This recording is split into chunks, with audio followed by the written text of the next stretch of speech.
Carolyn VanEseltine, our guest today, has been in video games since roughly the start of the current century.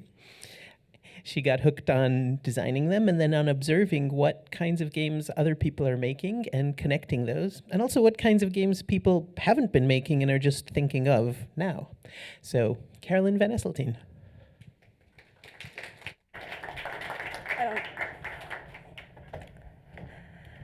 Hi, everybody. As Coase introduced me, I'm Carolyn VanEseltine, and I'm here today because everybody can dance. I know there's this punchline that normally goes after that. Everybody can dance, but not everybody should dance. I don't believe that. I believe that everybody can dance and that everybody who wants to dance should dance. I think they should dance. I think they should sing. I think they should write poetry. I think they should do whatever art expression moves them. I think that art expression is a natural human right that transcends every boundary we have. The problem is, this hasn't been true for our youngest art form. And by our youngest art form, of course, I'm talking about video games.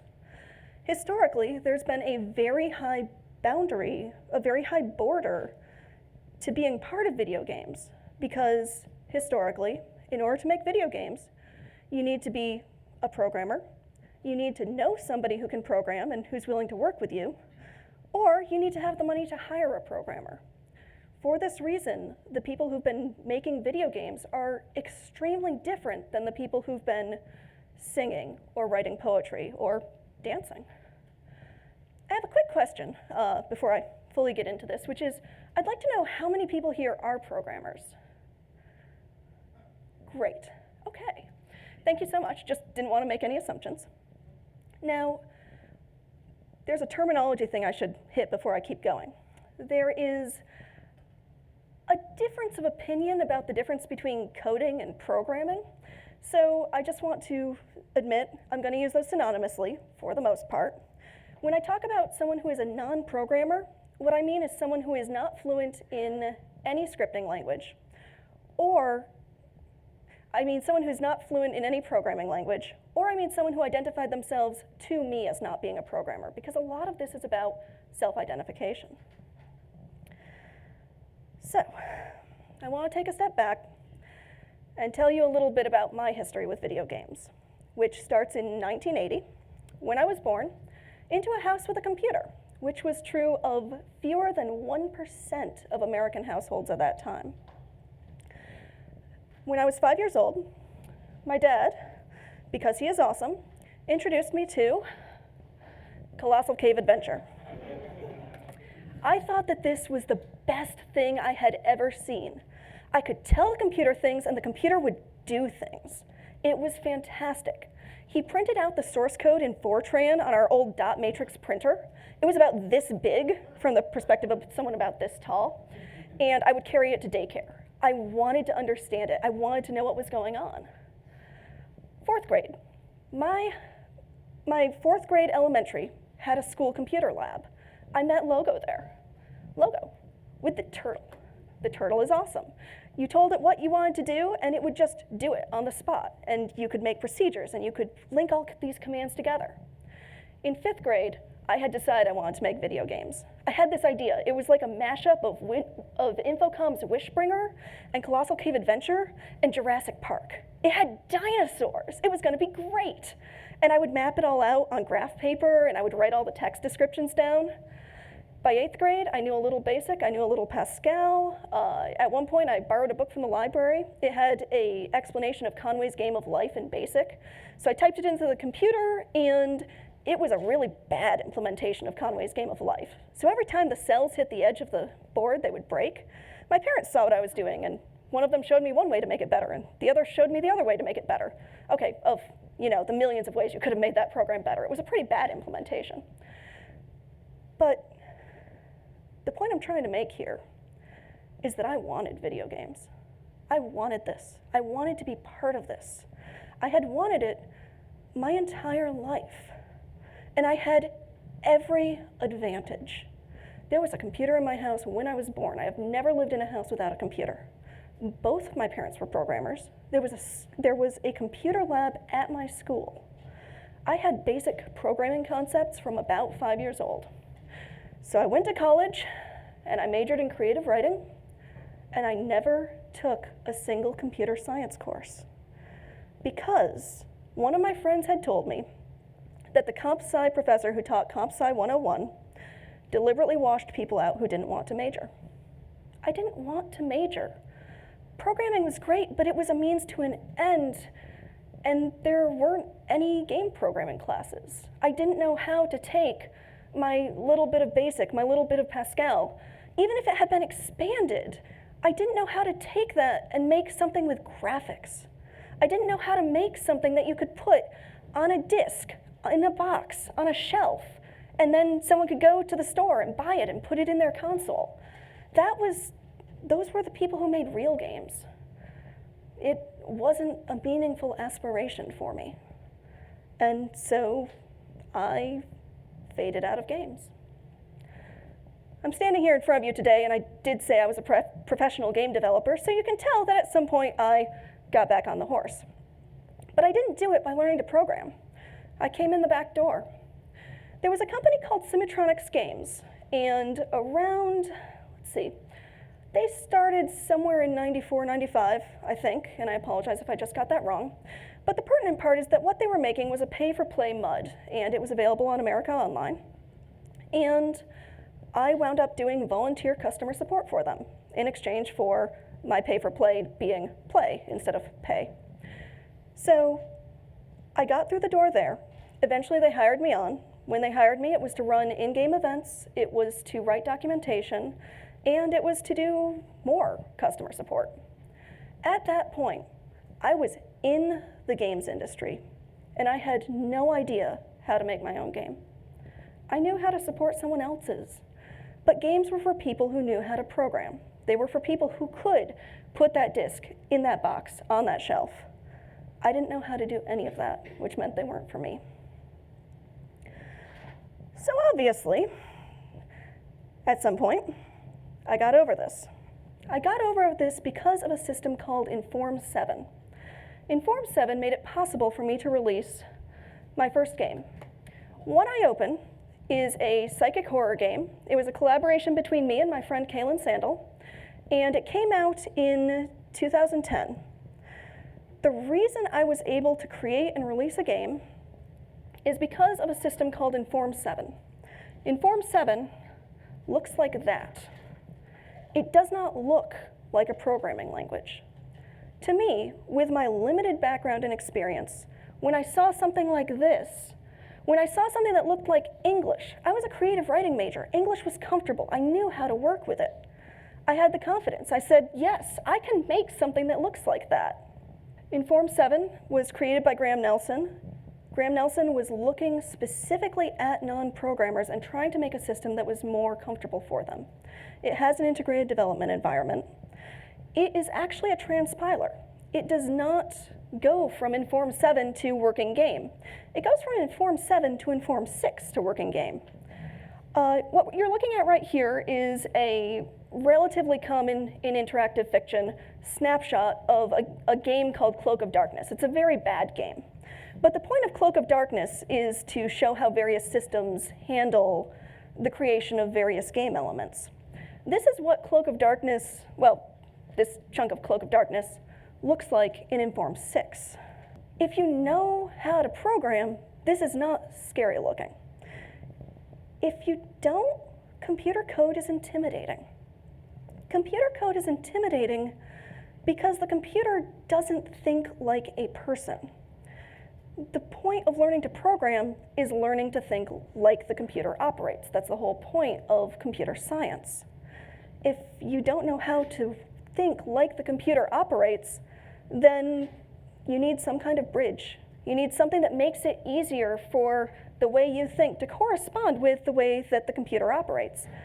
And that's what Inform 7 was for me. When I originally launched my game, I was working at Harmonix by then. I'm not going to go into the details of how I got there, but assume it was kind of like how I got into games in the first place. When I launched my game, I was really excited about it. I told a bunch of people at Harmonix, hey, I made a game. And one of the engineers asked to see my source code. I would be happy to show you my source code. I sent over my source code. In Form 7 actually tells you your word count instead of your line count, so I knew that it was upward of 100,000 words. I had no idea what that meant in lines of code. I still don't. But I sent it over, and he sent it back and said, you accidentally sent me your design notes. I wanted to see the source code. But that was my source code. I didn't have anything else to show him. He had looked at it and seen it as something that a non-programmer could do, something that a non-programmer could understand. In Form 7, don't get me wrong, can actually do some extraordinarily complicated things. But in Form 7 was released in 2006. In the year 2006, use of Inform 6 dropped like a rock. And by the time you get to 2012, Inform 6 alone was hardly being used anymore at all, because the people who were making interactive fiction were people who were coming from a programming background, but also from a writing background. They had the same experience I did. Also, Inform 7 has an integrated development environment, which makes everything so much better. Here's the problem with Inform 7. Inform 7 is a scripting language. It has very specific syntax. The syntax is actually as specific as the syntax for Inform 6, which means that even though it looked intuitive and it was easy to read, oh man, you can get the most amazing compiler errors out of it. And because it's trying very much to help you and figure out what you meant to do, yeah, it's not as simple as, I think there might be a semicolon missing. It's kind of amazing, actually. I love Inform 7. I don't claim that it's for everybody. I'm going to digress for a second, because I do come, as a hobbyist, very much from an interactive fiction background. Inform 7 is used to make parser games. Parser games tend to look like that when someone who doesn't know how to play parser games plays a parser game. They try commands that don't work because they don't understand the limits, because they haven't been taught to play parser games. There's an actual skill involved here. You need to know that you need to make these noun-verb-noun combinations, and you need to understand that it's just not understanding English. There are a lot of people who play and love parser games. There are a lot of people who get frustrated by the fact that the prompt is giving them this illusion of infinite choice, but in reality, they have very limited choices available to them. But there are systems that are easier than this. This is the other major branch of interactive fiction. It's called choice-based interactive fiction, and it actually comes from the tradition of game books and from Choose Your Own Adventures. Instead of giving you an illusion of infinite choice, it shows you exactly what you can do in that room. And the actuality is, all you can do in that room is walk around. That makes it so much less frustrating to people who don't have the skill to interact with that program, who don't have the experience. So, bringing it back to game engines. What's needed is a game engine that is just as accessible as this, something that takes that experience of, I don't know what to type, and turns it into, I know what I can type, or not even type. This is Construct 2, and Construct 2 is a visual scripting engine for making graphical games. It is something that presents everything in menus, it presents everything with drag and drop. What you're seeing right here is actually a script in the making. If you click the little heart image, which is the Yay Friends sprite, with the left mouse button, it will rotate 90 degrees. And it's currently offering me the chance to add another action to this script. This is not a complicated script. But once you start adding them together and chaining them, just like a small program can become something dramatically larger, a small script can join with others to become a game.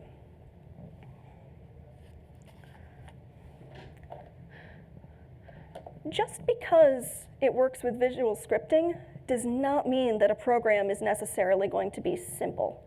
All it's doing is making the syntax accessible. Here, you can see that there are a lot of things you can do from the system object, many of which are extremely important, many of which require mastering the engine apart from the scripting side.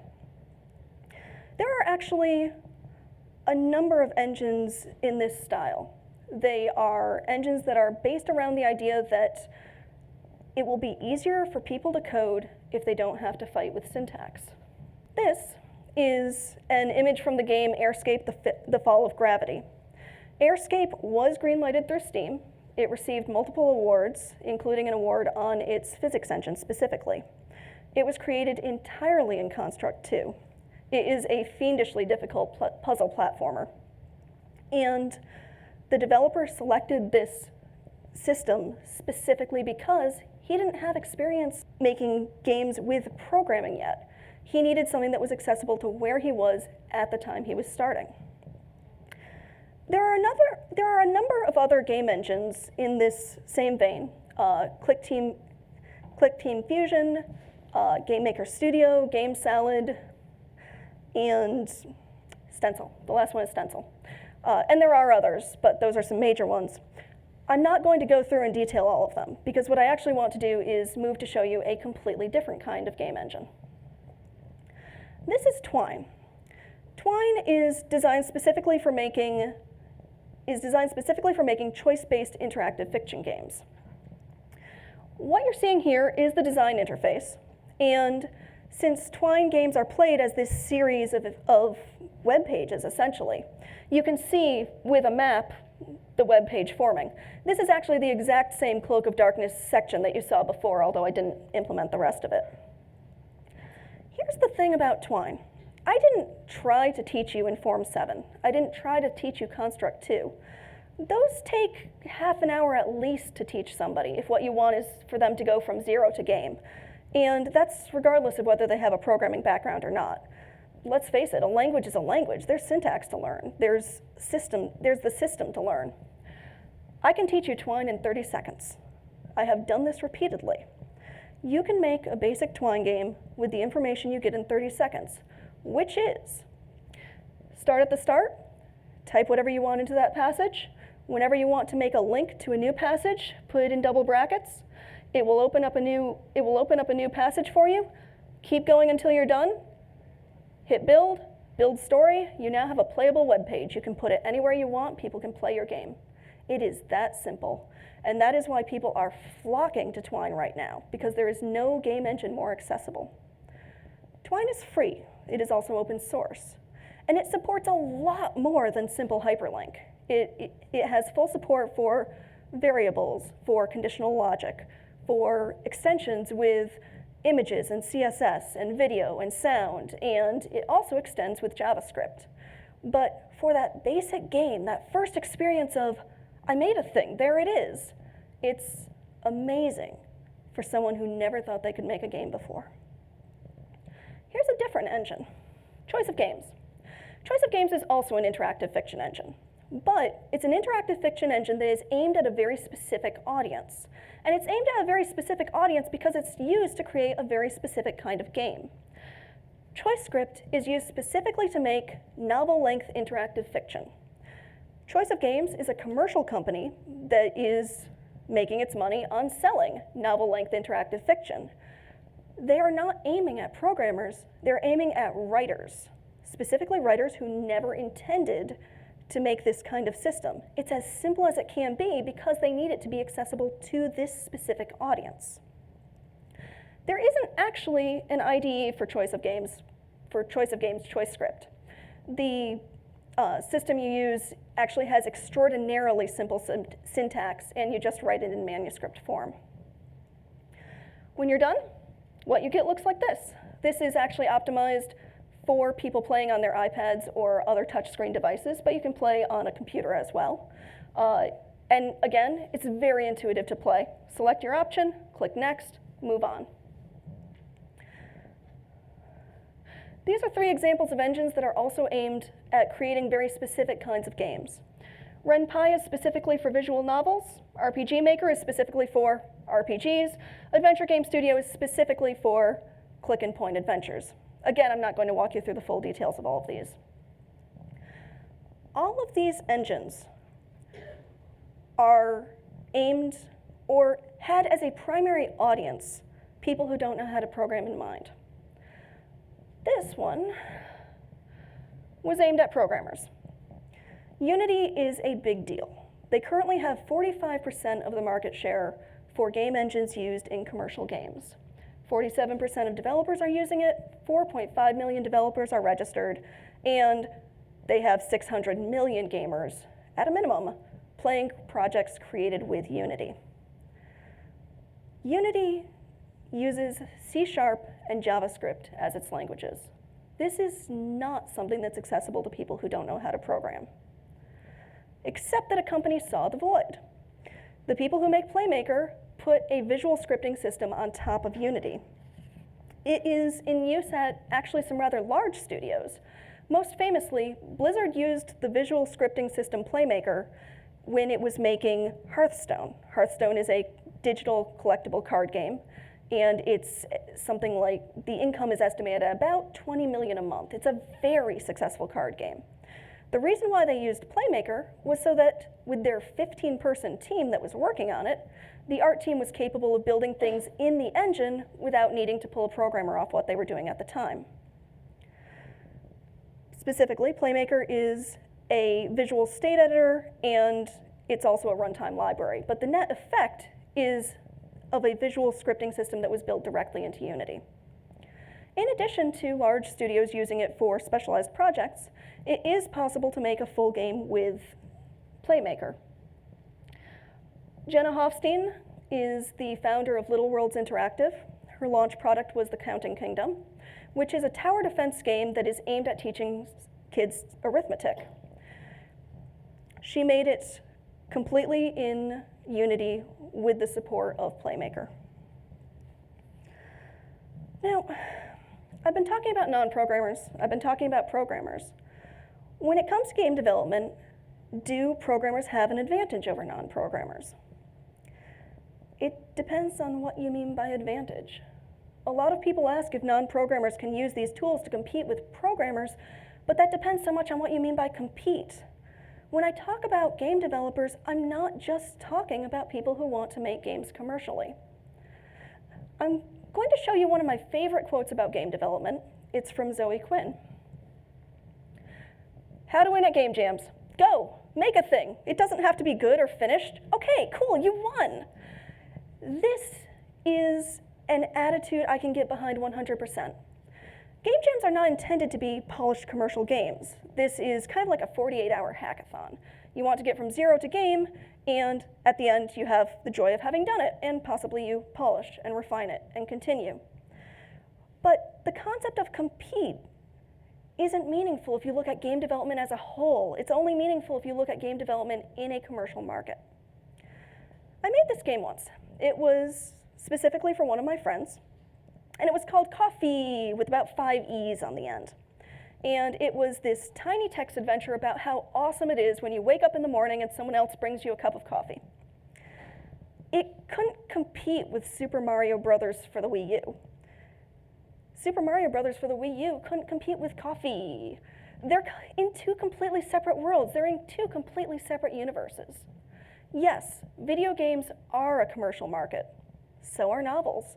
Not everyone wants to be the next J.K. Rowling. Some people just want to make little games that they can show to their friends, or just make them for fun, or just keep them for themselves. These concepts exist in writing. People write for fun, people write for their friends, people write for themselves. Postcard game is the term given to a game that is just for one other person. Diary game is the term given to a game that you made just for you. These things, you might show them to someone else later, but that's not necessarily why you made it. This is an art form. People practice this art form for themselves. As I was preparing for this talk, I spoke to a number of game devs, actually about 35, who are not programmers. I asked them, why do you want to make games? What's in this for you? Is it really worth it to you? I got an amazing variety of answers back, and I just want to read you a few excerpts that exemplify themes that people talked about. One of them was joy. Daryl Calvo told me, for me, games are windows on other worlds, discovering new things, ideas, ecosystems. It's about creating tiny play spaces to create and share wonders.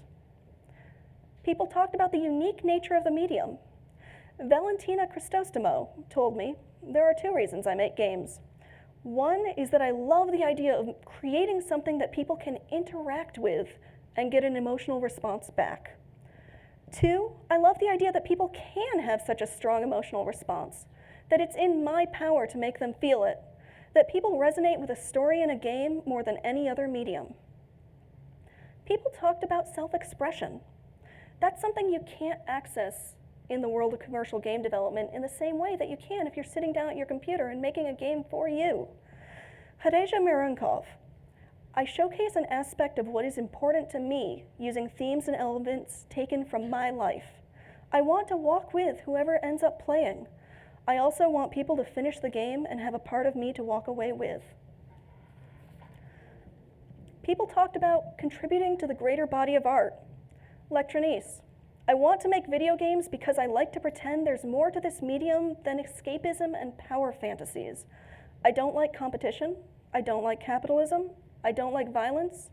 I can't stand the values mainstream games usually convey. I like to pretend I can change that with my very limited skills, at least for the handful of people I can reach. And here's one very common theme from Talon Lee. I make games because people make games. Little kids make games in the playground.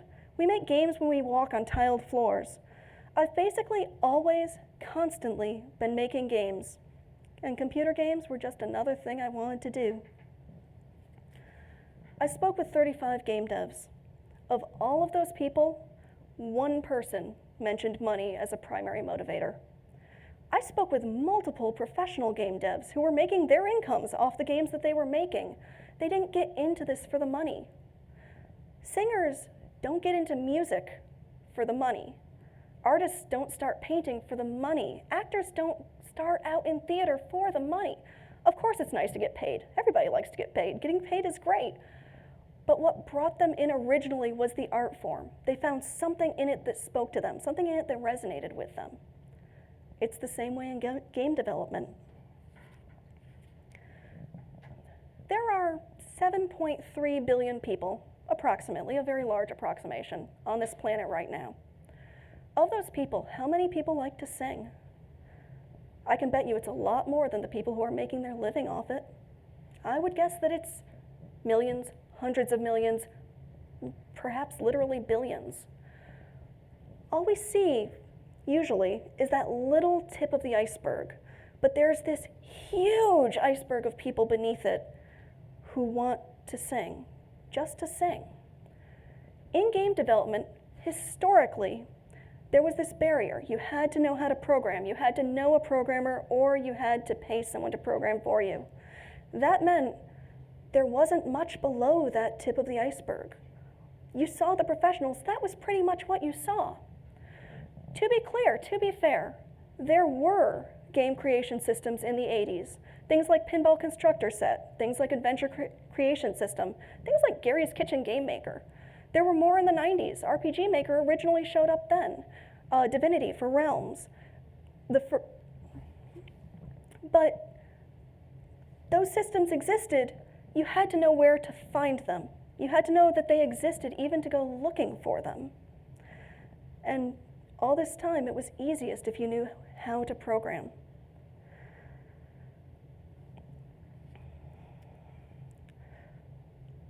So, historically, most examples of this art form that we have are the examples that were created by programmers. Most of them were created in studios, which means by corporations, or by solo developers working on their own in a context where their games might not be seen afterward, even if they wanted them to be. This is the youngest art form we have. We don't know who invented singing. We don't know who invented acting. We don't know who invented painting. We know who filed the patent for the very first interactive electronic game. That would be Thomas T. Goldsmith Jr. and Ethel Ray Mann. They filed a patent for something called the cathode ray tube amusement device in 1947. That was 68 years ago, and given that it was analog, we might not even count that when we're talking about digital games. Pong is commonly cited as the first video game that we had. Pong is, from the 70s. This is young. This is a very young art form. And right now, it is undergoing this incredible revolution where instead of this tiny group of people being able to make video games, there is a landswell.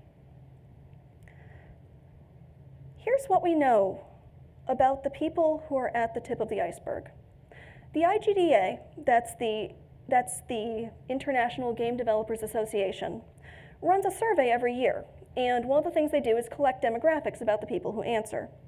Most of these people are in studios, either large studios or small ones, or are freelancers associated with the industry. Here's what the IGDA said in 2015 about its members. The people who responded were white, they were male, they were cisgender, they were heterosexual, they were young, they were usually married or in a long-term relationship, but they did not have children. Most of these people were in the United States, and 93% have some amount of higher education. 93% of people in the world do not have higher education. 93% of America does not have higher education. 93% of the people who own computers in their homes or gaming systems or smartphones, it's not 93%. This is a very specific group of people.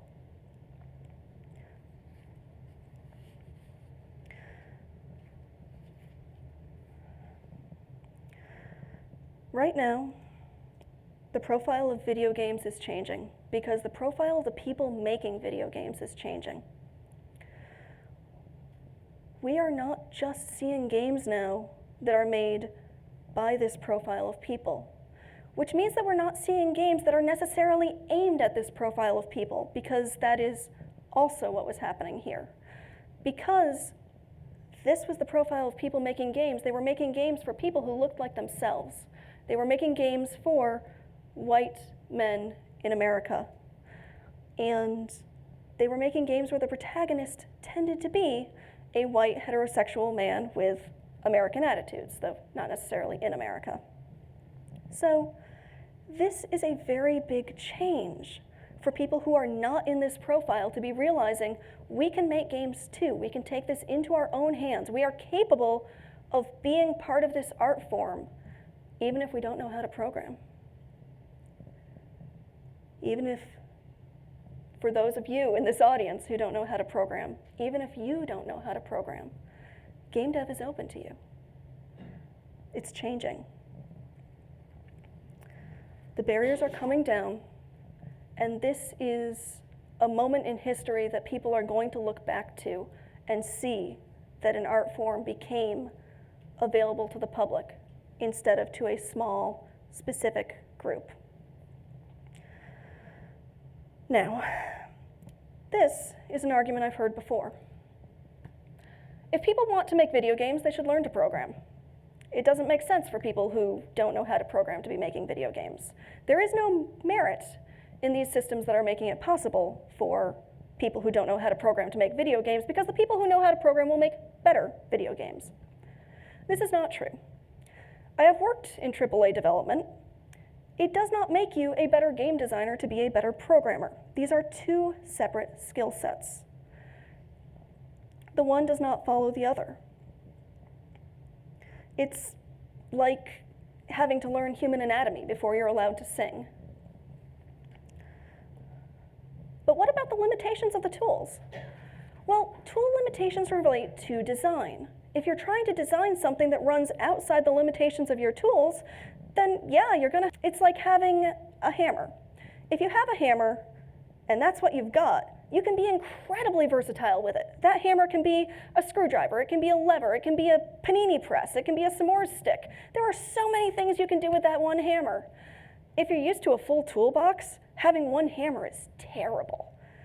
But if that's not what you're used to, if someone gives you one tool, you can do amazing things with it. Yeah, if you're used to having the full power of C#, or the full power of C for that matter, let's go even lower level, then visual scripting is incredibly limiting. But that doesn't mean that you can't make amazing things with it. Remember Twine? I talked about Twine as the game engine that is the fastest to pick up, the one you can learn in 30 seconds. This is a non-extended version of Twine. This is what you can do with variables. If you can set variables and you can check variables, you can make so many amazing things happen with game development. Comparing Twine to Unity, yes, there are huge differences between these two programs. Twine cannot do 3D animation. It doesn't have a built-in physics engine at all. And it doesn't, for example, make a good tool to make something like World of Warcraft in. There are no Twine massively multiplayer role-playing games. But Twine runs in your browser, which Unity does not. Unity can run in your browser. It requires a plugin. You have to download the plugin. You have to get the plugin to work. The plugin does not work on Linux or, appropriate to this audience, Chrome. You cannot play Unity games in Chrome in your browser. So Twine might have its limitations, but Unity does too, and this is because every tool has its limitations. Going back to 1841. 1841 was when it became possible to purchase pre-made oil paint. Before 1841, if you were an artist and you wanted to make a painting, you were probably grinding your own pigment, you were probably mixing it with oil, and you were probably stretching your own canvas, because let me tell you, pre-made canvases did not exist back then either. So if you have an idea for a painting, and it's about 6 feet by 2 feet, and you happen to have a 6 foot by 2 foot canvas, you're fine. Your image for the project fits within your parameters. But if the idea for a painting you have is 6 feet by 2 feet, and the canvas you have is 4 by 3, if you know how to stretch canvas and you have the supplies, you're still good. You can just stretch the new canvas that you want. If you don't know how to stretch canvas, then you can either alter your design so that it fits within the materials you have, or you can paint on the wall. The second version is not recommended. So that's what programming is like in this context, in the context of this art form. If you know how to program, you know how to grind your own pigment, you know how to mix your own paint, you know how to stretch your own canvas. You can go beyond the built-in limitations of your tool, and that's fine. And that might make amazing things, but it doesn't mean that a game made within the limitations of the tool is innately inferior. Because games that are designed with their tools in mind, whether you know how to program or not, are going to work better than games that are not designed with the limitations of the tool in mind. But everyone should learn to program. Programming is awesome, and I say that with the greatest enthusiasm, because one of the things you should know is that by now I do in fact know how to program. I think it's wonderful. I've been doing C# for about a year. I've been doing C for about 3 years. Programming is so cool, you guys, as many of you in this room doubtlessly agree. But not everyone should learn to program. The people who want to program should learn to program. There are no huge, definitive, you must do. There are things that will make your life a little easier in this society. If you know how to read, that will make your life easier. Knowing how to program, it's actually not a basic societal skill. And game dev is an art form. Art is a basic part of human society. Game dev is a valid end in and of itself. It doesn't have to be a gateway to anything else. If somebody tries game dev and they get excited and they want to learn to program, like yours truly, that's fantastic. More power to them. But if they just want to make a game, that is okay. So going back to the 35 game devs who I spoke with, the 35 game devs who are not, in fact, programmers, I asked them this question. If it were impossible to make games without learning to program first, would you still have chosen to make games? Some of them said yes. More of them said no. Many of them had already tried to learn to program. They had not succeeded. And it wasn't a lack of effort. They were up against huge barriers that they had no personal control over. Barriers like time, money, energy, the former education that they were coming into this with, access to tools and teachers and people who would give them feedback on their work, confidence, social pressure. I want to tell you a story about social pressure. This comes from Megan Hughes, a game maker who uses Twine and GameMaker. Megan Hughes: I went to an all-girls high school here in Durban, South Africa. We had a male teacher for computer science. While he taught us well, he would make comments about the fact that women should not be programmers. He'd chuckle to himself if anyone spoke of that sort of career for women, and he was generally patronizing, even when we might correct him about code he'd put on the board, as in he humored us throughout our education. For most of the 3 years I had him teach me, I thought he only had a son, of whom he spoke incredibly fondly. Somewhere near the end of the 3rd year, he accidentally mentioned his daughter, a well-accomplished specialist daughter. This attitude, combined with the fact that the male friends I knew who were into computers seemed so far ahead of me, having dads that encouraged them in taking apart machines and coding from an early age, whereas I was blamed for anything even slightly off on our home computer, and we certainly didn't have the funds for me to run risks of breaking anything with code attempts. I figured I'd already lost the race before starting. In the end, I pursued my other love, psychology. This is not just about America. This is about everybody worldwide who might want access to this art form. This is about me, but it's also about Megan Hughes. It's about everybody I heard from who wasn't in the United States, and everybody who was, but who never thought that they could ever learn to program. Some of these people, the ones who thought they would never ever learn to program, are learning to program because of game dev. This is especially common in Twine, that super simple language. And the reason it's especially common in Twine is because Twine extends with JavaScript. People working in Twine see what other people have done in JavaScript, and some of them are getting curious, and some of them are getting involved. This is Kiva Bay. I'm 32, and I feel for the first time in my life like I could learn programming. Maybe not well, but I could figure it out with some help. And I think it's because I've made a Twine game now that I feel confident enough to even try. Programming always felt like a secret society, hidden behind a locked door I could never find. Twine showed me a window to sneak through. Kiva Bay's first game is about her personal experience of homelessness. It's called 12 Hours, and it just went through green light on Steam.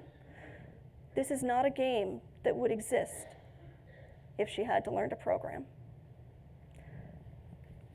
But while some people are inspired to learn to program by their game dev experience, it's not true for everybody. This is Mike Rosen, who works in Quest and Adventure Game Studio.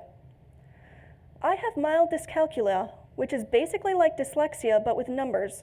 It's nearly impossible for me to recognize or make sense of patterns and sequences in numbers, and I'm also pretty bad with computer logic. Years ago, a friend tried to teach me some basic programming, and I just could not get a handle on it at all.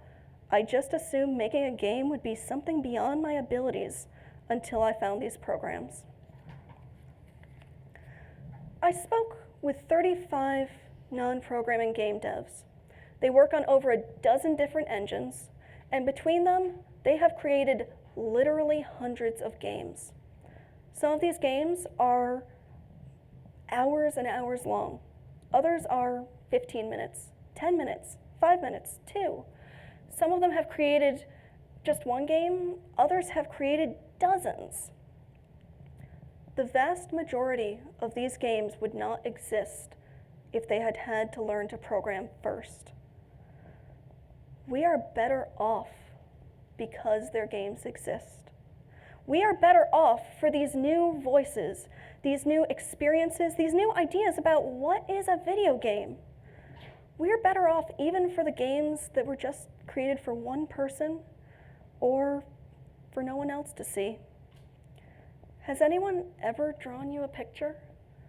Has anyone ever written you a poem? It doesn't have to be big, just something small like, oh, a dirty limerick, or, a new version of roses are red, violets are blue. What would the world be like if no one could? What would the world be like if your choices were write the entire Iliad or nothing? That is where video games have been. That is what is changing right now, right here, at this moment in history. Every single person in this room, programmers and non-programmers, could go home tonight, download a free game engine, and start making a game if that was what you wanted to do. This is how the world is changing. This is incredible. This is huge. And more people every day, thanks to the internet, thanks to free tools, thanks to other people telling them, you can make a game too. More people every day go home, download that free software, try it out, discover that they can be part of this. The world is changing. It's changing right now. This is the future where everyone can make games. And it's really important. Thank you.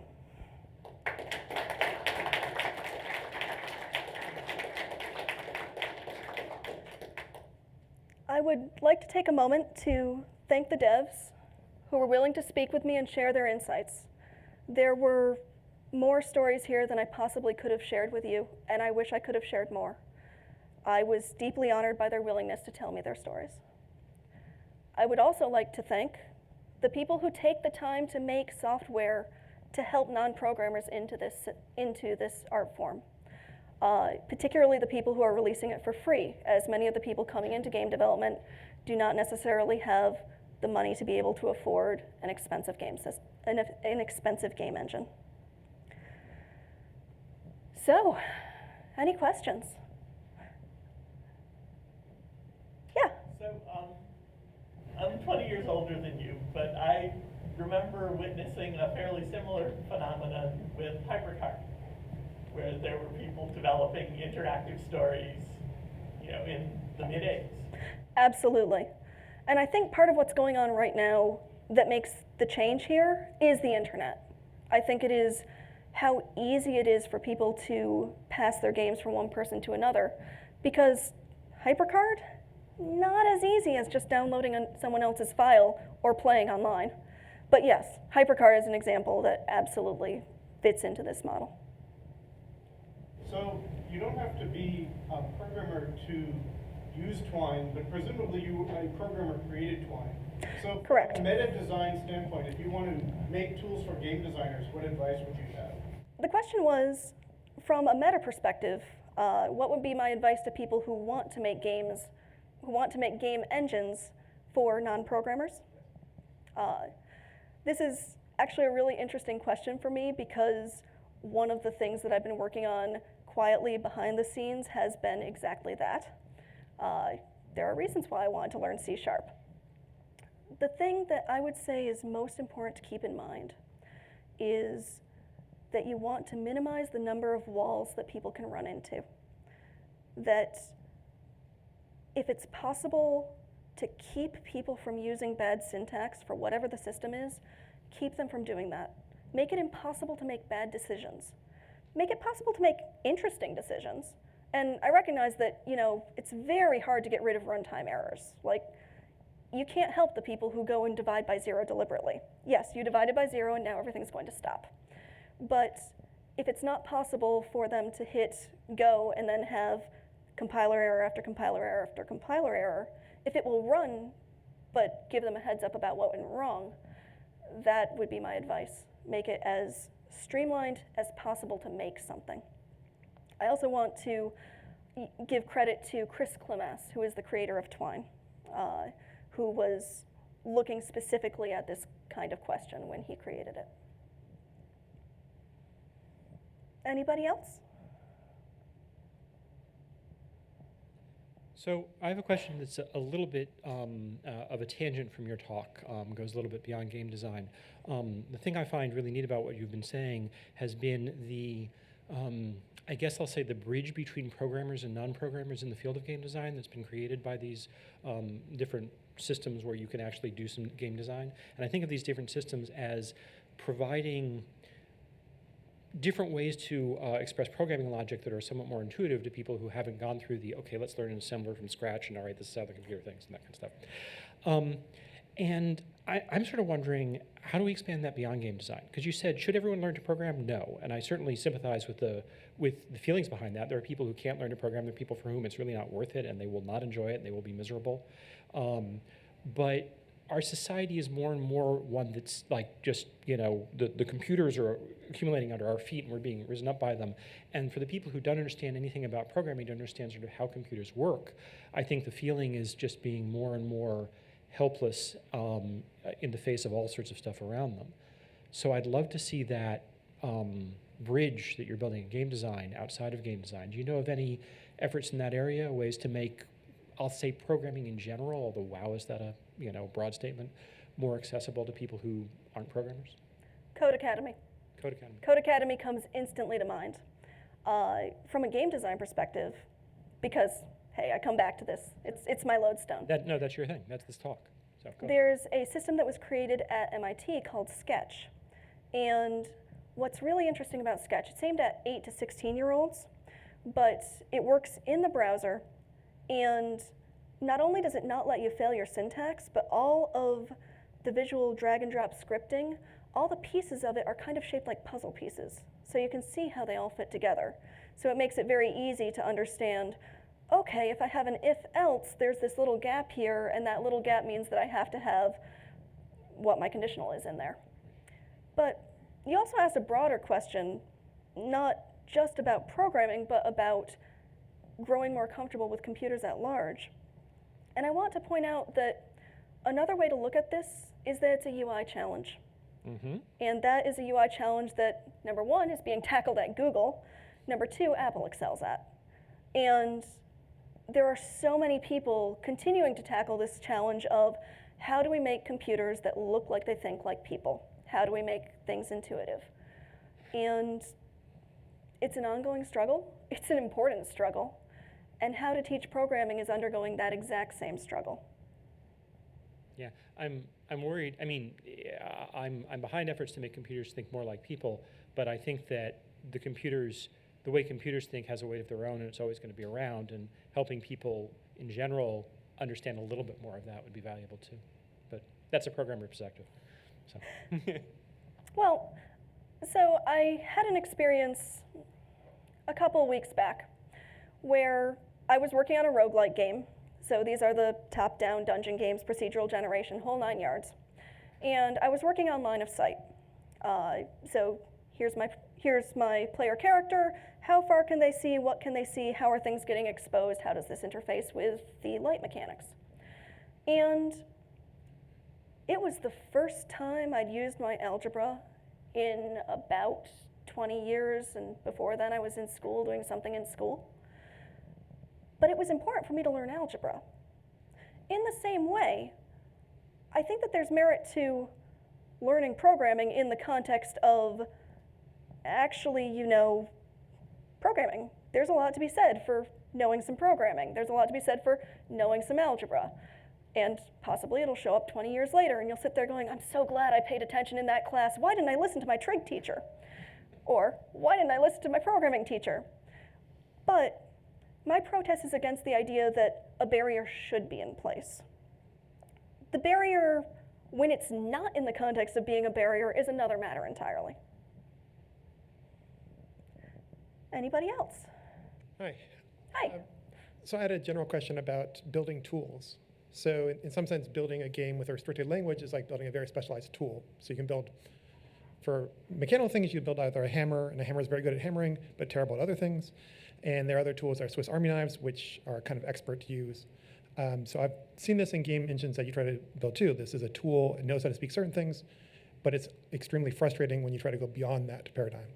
And I don't know if you can talk a bit about that trade-off between generalized tools and specialized tools. Certainly. So that's something that we see with ChoiceScript, RPG Maker, Adventure Game Studio, RenPy. They are aimed very specifically at doing one specific kind of game.